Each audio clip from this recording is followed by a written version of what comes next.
If LDPlayer is showing a Virtualization Disabled error, it means your emulator cannot access your CPU's virtualization feature, which is essential for smooth performance.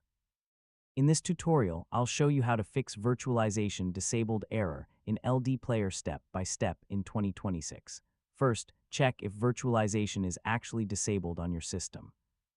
Open Task Manager, go to the *** Performance ** tab, select **CPU***, and look for Virtualization. If it says disabled, you need to enable it from BIOS. Next, restart your PC and enter BIOS setup. You can do this by pressing keys like Delete, F2, F10, or Escape during startup, depending on your motherboard brand.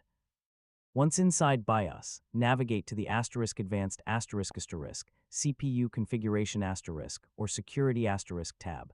Look for Intel VTX or AMD-V depending on your processor. Enable the virtualization option, then save your settings and exit BIOS. Your PC will restart automatically.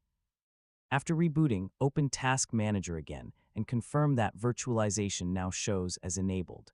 Now open LDPlayer and check if the error is gone.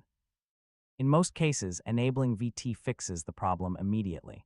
If the error still appears, disable Windows Hyper-V features.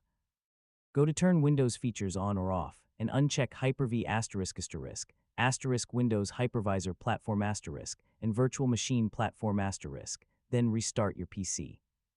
You should also update LDPlayer to the latest version because older versions may not properly detect virtualization. If you are using antivirus software with virtualization protection, temporarily disable it and test LDPlayer again. Finally, reinstall LDPlayer if nothing works, as corrupted installation files can also trigger this error. And that's how to fix Virtualization Disabled error in LDPlayer.